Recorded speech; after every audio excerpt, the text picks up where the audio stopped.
여러분 안녕하십니까? 오늘 외전에서는 본방에서 모셨던 전재수 의원님하고요, 이현주 전 의원님 모시고 정치 현안 짚어보겠습니다. 기다리셨습니다. 네, 반갑습니다. 예. 자, 아까 하던 말씀 잠깐 하고 딴 문제 좀 넘어오겠습니다.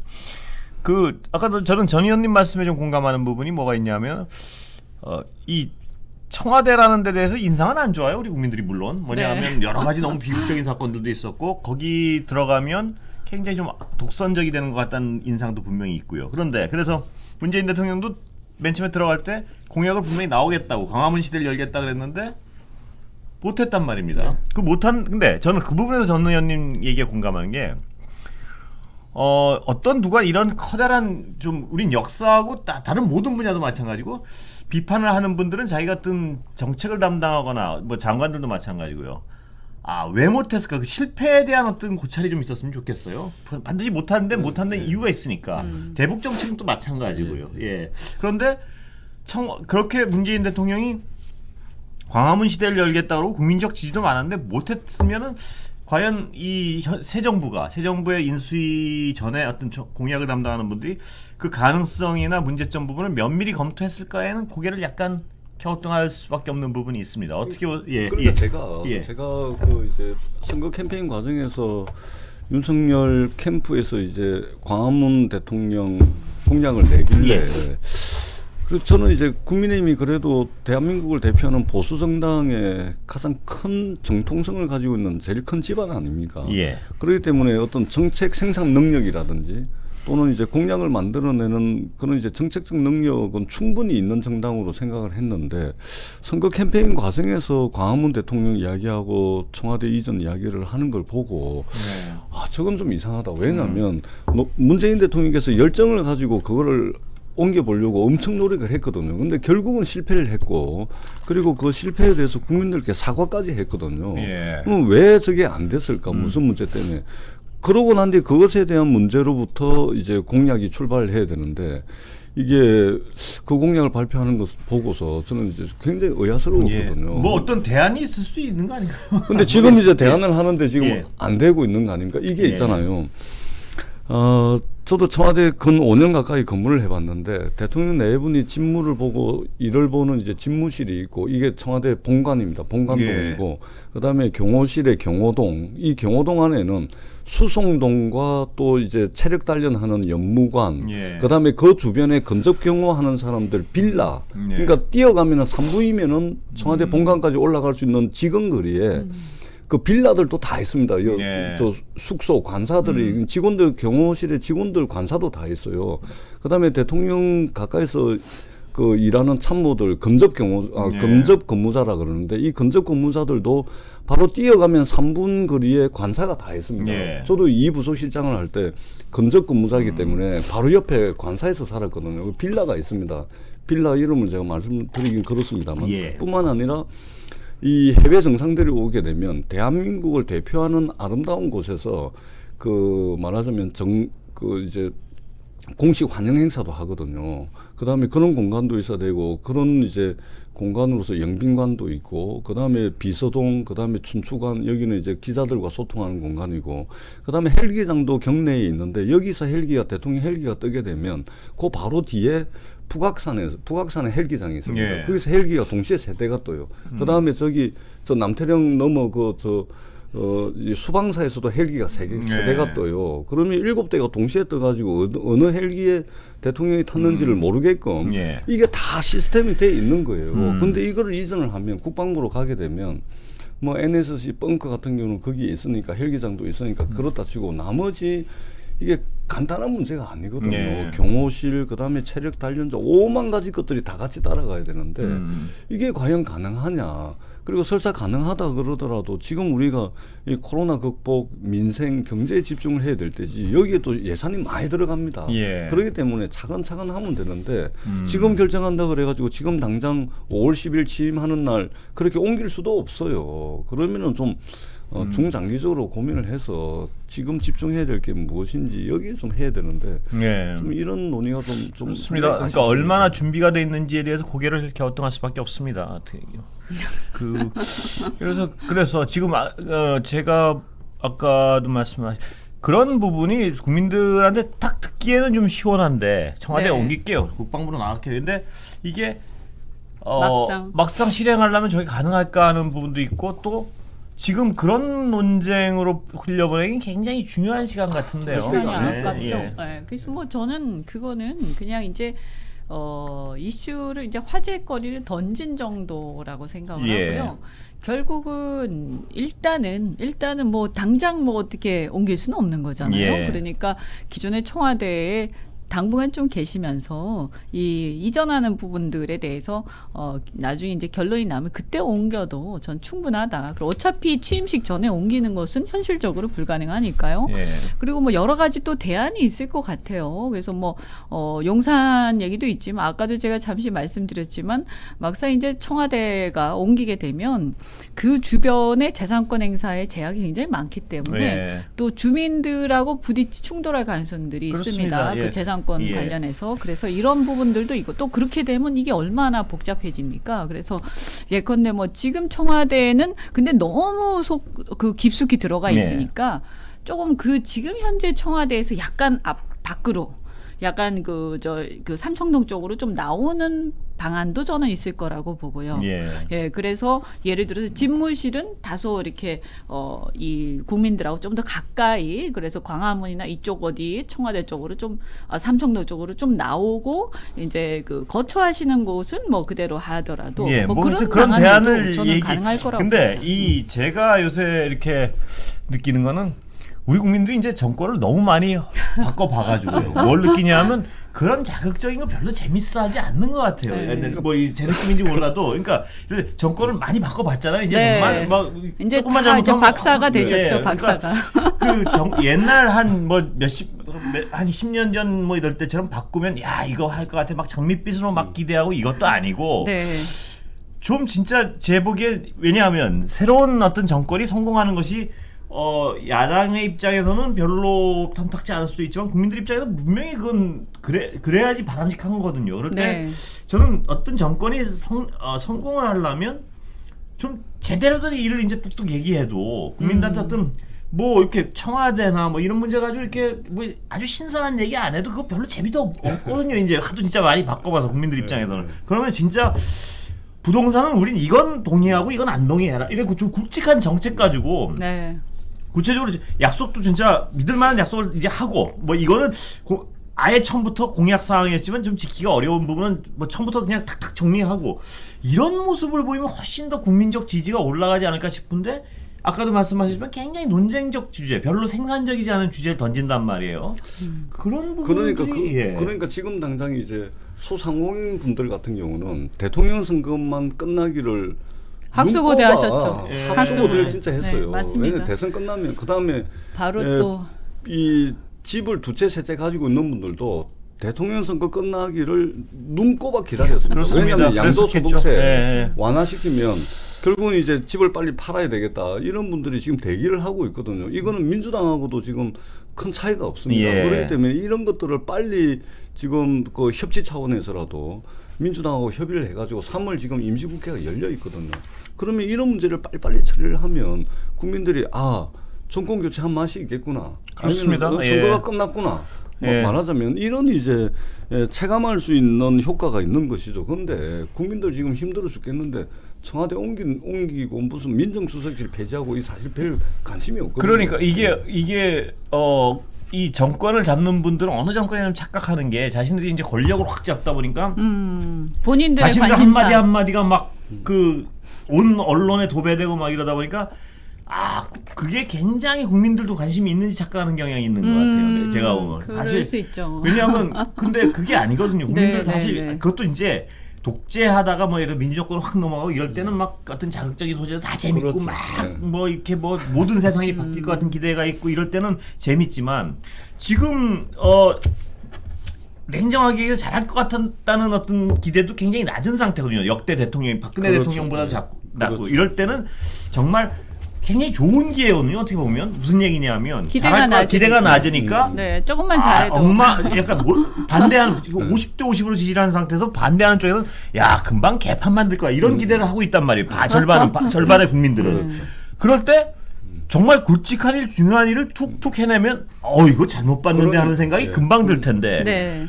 지금 어떤 이런 문제를 이렇게 보면 많은 국민들은 아니나 다를까 이런 생각을 하게 되면 지금 새로 정권을 잡는 입장에서는 굉장히 좋을 일이 하나도 없거든요. 그런데 그 이른바 윤핵관이란 분들이나 그 주변에 있는 분들은 그런 자극적 소재가 아직도 먹히고 이렇다고 착각을 하시는 부분이 있는 것 같아요. 제가 보면. 그렇습니다. 그런 부분들은 저는 좀 주위에서 이 밑바닥 국민들의 목소리 이런 거 좀 많이 전달할 필요가 있다. 그리고 선거 전에 말씀하셨지만 선거 전에요. 얼마나 그 소상공인들이 예. 하루라도 빨리 이런 얘기들이 많이 있었거든요. 그리고 지금도 너무너무 힘드세요. 그리고 여하튼 이 부동산 문제도 그렇고 우선 아까도 제가 말씀드렸지만 공통공약 추진위원회 이거부터 빨리 출범하시고 참 그건 아마 제 좋습니다. 생각에는 예. 그 우리 전재수 의원님이 현역이시니까 그 점 말씀도 한번 하시고 해서 그 몇 개만 딱 추려가지고 요거 한 5개는 임기가 시작되기 전이라도 같이 해가지고 통과시키겠다 이렇게 해서 야당하고 민주당하고 같이 발표도 하고 그럼 좋지 않겠습니까? 그래서 저희 당은 이제 선거 때문에 미뤄놨던 몇 가지 이제 개혁 입법의 문제, 그다음에 이제 부동산 정책을 수정하면서 발표했던 공약들, 네. 이걸 지금 추스리고 있습니다. 예. 그래서 이제 부동산 관련 입법, 그다음에 저희가 이제 미뤄두고 못했던 개혁 입법 과제들 이런 것까지 이제 3월 임시국회에서 가능하면 하려고 지금 이제 원내대표가 지금 없기 때문에 예. 3월 25일 날 선출되는 대로 아마 바로 국회를 가동을 시켜가지고 할 겁니다. 예. 그러면 또 하나의 논쟁적 주제. 오늘 제가 잠깐만 요거 하나 말씀드리면 이제 통합정부 통합내각 얘기 예. 이런 것들 하니까 뭐 물론 이제 뭐 이렇게 민주당에 몸을 담았던 분들이 여기 우리 당에 오신 분들 이런 분들이 예. 참여하시는 것도 좋은데 저는 아까 그런 공통공약 추진위원 이런 거 하시면 그러면 지금 현재 민주당에 계신 분들 그분들 중에서 이렇게 좀 추천을 받아서 국회에서 그렇게 하시면 더 좋지 않겠습니까? 그죠? 네. 당선자의 의지인데 별로 그러고 싶어 하지 않는 것 같아요. 예, 뭐 그걸 한번 지켜보겠습니다. 예, 좋은 방안들이시고요. 근데 또 하나의 논쟁적 주제, 김호수 총장 문제인데요. 이 문제도 역시 아까 그런 차원에서, 근데 이 검찰총장 문제는 굉장히 예민한 문제는 맞는 것 같습니다. 정권을 잡는 입장에서. 그런데 이게 새로운 정권, 특히 윤석열 당선인의 입장에서는 굉장히 딜레마일 수밖에 없는 것 같은데 그 측근들하고 네. 임기를 나가라 하기가 참 곤란한 상황이에요 지금. 네, 아니요, 예. 아니요. 그거 이제 권성동 의원도 그만두고 나가라 이런 투로 이제 했는데 예. 그거 잘못하면 그 실정법 현행법 위반이 될 수가 있어요. 예. 왜냐하면 이미 박근혜 대통령 때 임명했던 분들이 알아서 안 나가니까 예. 환경부 장관이 뭐 이래저래 하다가 결국은 지금 법원에서 유죄를 받아가지고 구속이 돼 있는 거 아닙니까? 예. 이 법원의 블랙리스트. 예예. 블랙리스트가 아니고 박근혜 정부 국정농단 때 블랙리스트하고는 성격이 좀 틀리긴 한데 네. 이게 이제 법원이 유죄를 내는데 이 판결의 취지는 뭐냐면은 법에 보장되어 있는 거 법대로 지키라는 거거든요. 예. 임기를 보장하라는 이야기입니다. 그런데 지금 이게 임기가 엄연히 법에 의해서 정해져 있는 검찰총장을 향해서 또는 정치적 중립과 독립성을 보장하기 위해서 검찰총장이 임기를 보장을 해놨는데 관두고 나가라라는 것은 현행법 실정법 위반이 될 소지가 굉장히 많은 겁니다. 이거는 법이 정한 바에 따라서 이제는 우리나라가 법이 정한 바에 따라서 진행을 해도 큰 문제가 없는 네. 수준으로 대한민국이 와 있거든요. 이런 이야기들은 더더구나 권성동 의원이 누굽니까? 측근 중에 측근 아닙니까? 예. 그렇기 때문에 이런 분들이 정말 잘못하면은 대통령을 망칠 수도 있겠다. 이런 이제 걱정들을 국민들이 많이 하고 있다. 예. 그렇게 봅니다. 뭐 저희도 사실은 이렇게 가면 지방선거 굉장히 힘들 수도 있겠다 의외로 이런 걱정을 일각에서 좀 하고 있어요. 예. 뭐 그런데 이제 어떻게 보면 뭐 그런 생각을 할 수는 있을 것 같아요. 생각. 응? 근데 이게 이제 어떻게 보면 이걸 생각만 하는 거 하고 이것을 대외적으로 발언을 하고 그것도 특히 윤석열 당선자의 그 핵심 관계자가 그거를 얘기를 했을 때 이것이 미치는 파장 결국에는 당선자 의중으로 읽힐 가능성이 많단 말이에요. 예. 그랬을 때 이 당선자의 이미지에 상당한 손상을 갖고 올 수 있어요. 그래서 우리 윤석열 당선자께서는 그동안에 보면 공정과 상식 또는 법치 이런 것을 내세워 오셨고 또 실제로 문재인 정권 하에서 그런 문제를 가지고 어떻게 보면 좀 저항을 해서 국민적 인기를 얻으신 예. 거 아닙니까? 그래서 이것이 이제 무너지는 그런 어떤 그 이슈가 발생해서는 안 된다라고 저는 생각합니다. 그래서 이거는 정말 조심해야 된다. 그래서 물론 그런 생각은 할 수 있겠죠. 그러나 그것을 입 밖에 내는 문제 이런 것은 상당히 신중해야 되고요. 실제로요 보면 사실 이런 딜레마들이 있어요. 예컨대 문재인 정권 초기에 방송계라든지 많은 곳에서 뭐 사실상 그러니까 뭐 나가라라고 대놓고 뭐 이렇게 발언을 하진 않았지만 여러 가지 뭐 왕따를 시킨다든지 이렇게 해가지고 문재인 정권 초기에 임기를 제대로 채우지 못하고 그만두셨다든지 뭐 사실상 못 견디고 나가셨던 분들이 뭐 방송이라든지 이런 쪽에도 꽤 많이 계시거든요. 근데 그때 우리가 어떻게 했냐? 굉장히 비판을 강하게 하지 않았습니까? 그래서 저는 이제 지금 와서 이제 정권 잡고 나면 사실 이제 인지상정이 이런 생각이 듭니다. 아, 옛날에 문재인 정권도 그랬잖아. 그러니까 우리도 이제 확실하게 그 본때를 보여주겠어. 이럴 수가 있거든요. 마음은 그런 생각이 들 수 있어요. 마음은 그런 생각이 들 수 있죠. 근데 예. 이제 그렇다고 해서 그걸 똑같이 하면 어떻게 되겠어요? 아니 이건 근데 끊임없는 이 의원님 말씀하신 악순환이 되는 똑같이 거예요. 하는 정도가 아니고 왜 네. 이게 큰 딜레마냐 하면은 윤석열 당선인의 공약 중에 하나가 이 뭐죠? 아까 본방에서 제가 어떤 변호사하고 말씀을 나눴지만 이 그 법무부 장관의 지휘권을 폐지한다는 주요 이유 중에 하나 검찰의 독립성인데 그보다 네. 훨씬 중요한 게 2년 임기제 아니겠습니까? 네, 근데 네. 이거를 만약 임기를 그리고 권성동 의원의 발언도 굉장히 심각하게 받아들일 만한 부분이 지금까지 수사해 보는 거 보니까 뭐 엉망이어서 뭐 이런 취지예요. 그러면 자기 입맛에 맞지 않는 수사를 하면 엉망이라고 규정하고 검찰총장을 쫓아낼 수 있다는 그런 규정 그런 사고라면은 그거야말로 윤석열 당선인이 검찰 총수 시절 그리고 그 후에 정치인으로 가장 맹렬히 비판한 부분이 그거거든요. 뭐 저는 이렇게 당선인이 그렇게 얘기하진 않았을 거라고 생각을 합니다. 이제 의중을 지레 짐작해서 한 거 아니겠는가 그렇다면 싶긴 그 한데. 측근은 굉장히 그 당선인에게 해악을 끼치는 네, 거죠. 이제부터는 아마 이렇게 여론이 막 이렇게 빗발치고 하기 때문에 비판이 저는 이제는 좀 아마 깜짝 놀랐을 거예요. 왜냐하면 이게 보면 대통령 후보 시절하고 아니 후보 시절은 야당이잖아요. 그러니까 얼마든지 이렇게 얘기를 강하게 할 수 예. 있어요. 그런데 이제는 입장이 바뀌어가지고 사실은 어떻게 보면 권력은 있지만 국민들에 대해서는 을이에요. 완전히 을이 됐어요. 일거수일투족이 감시를 받고 일거수일투족에 대해서 모든 언론과 국민들이 지금 주시하고 있는 겁니다. 그래서 정말로 조심하지 않으면 이것은 한순간에 갈 수가 있다. 근데 저는 무슨 생각을 하냐면 이번 선거를 관찰하면서요. 우리 국민들이 정말 무서운 국민들이구나 하는 생각을 한 게 불과 한 5, 6년 전에 탄핵으로 대통령을 쫓아내고 그 탄핵한 그 세력을 5년 만에 박빙으로 다시 쫓아내고 이런 역동적인 정치 환경을 만들어낸다는 건 정말 정치인들로서는 세계 어디서도 보기 드문 겁을 낼 국민들이라는 생각은 들더라고요. 그럼요. 아유, 그래서 그렇죠. 그래서 우리 국민들이 정말 뛰어난 역량을 가지고 있는 이거 뭐 국민이죠. 가차없이 그냥 그래서 무섭죠. 예, 무섭죠. 뭐 저는 저희 뭐 정치를 하는 입장은 아니니까 무섭다기보다는 저 같이 어떤 국민 그냥 입장에서 정치하는 사람들은 무서워요. 자랑스럽죠.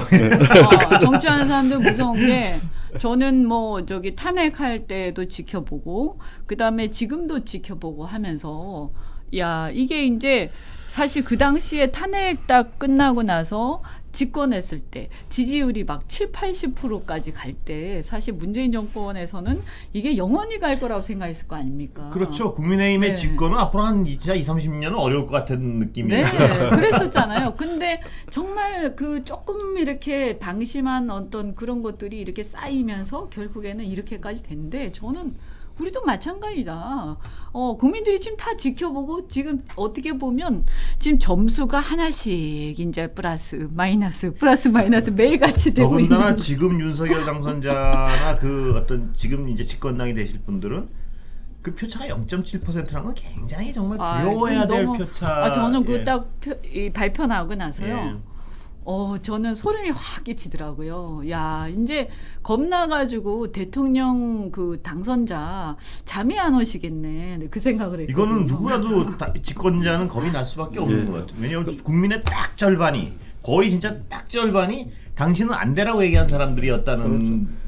그러니까 저희들도 0.7% 가지고 당내 무슨 언론에서 보도가 많이 나오던데 졌지만 잘 싸웠다. 그 예. 당내에서 그렇게 평가하는 사람들 거의 없습니다. 예. 왜 그러냐면 진 것이죠. 진 것이고. 예. 젖잘싸가 아닙니까?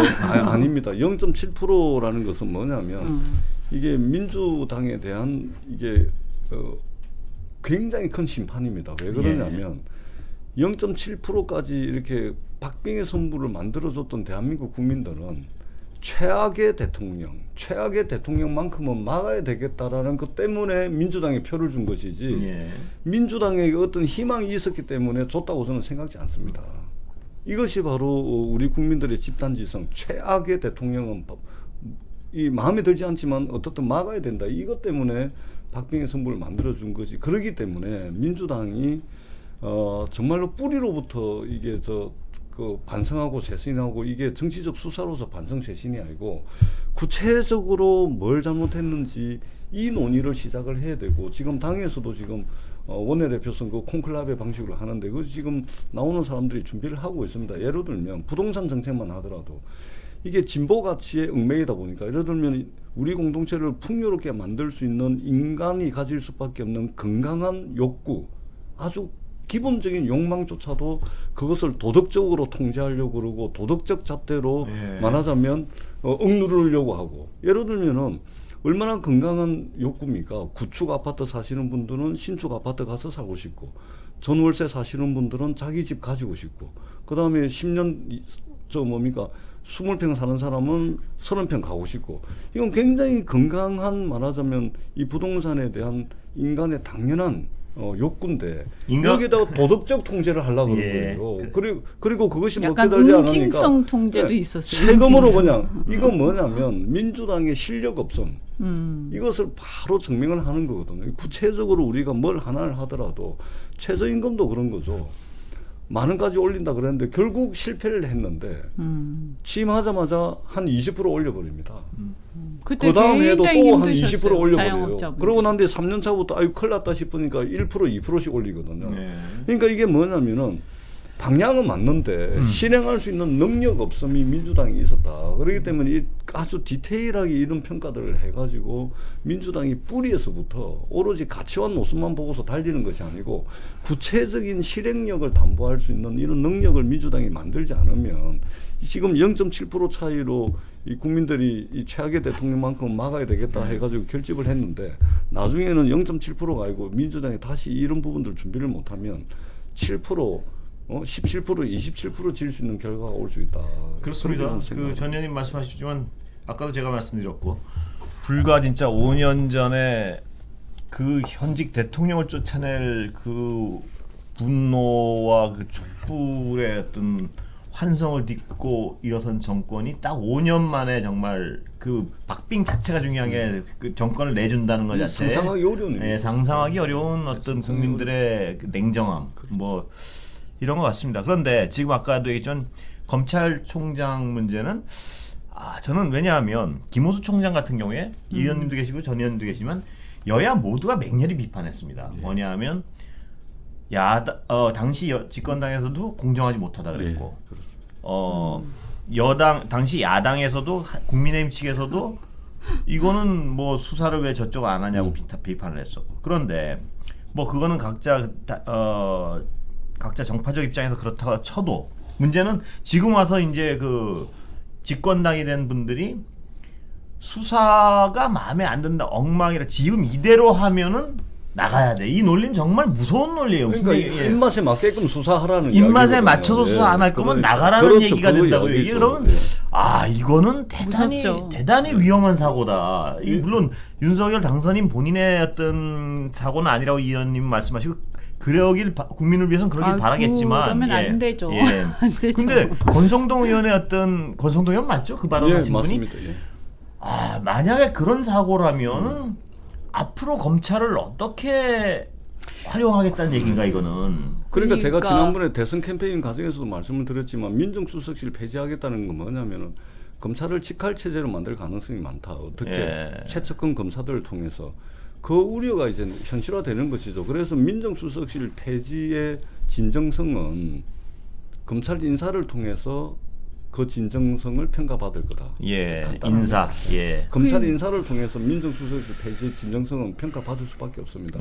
측근 검사들 전진 배치하고 검찰총장 임기 보장하지 않고 이런저런 작업들에서 내쫓고 이거 딱 하는 순간 민정수석실을 폐지한 것은 검찰을 민정수석실조차도 거치지 않고 직할 부대로 만들겠다.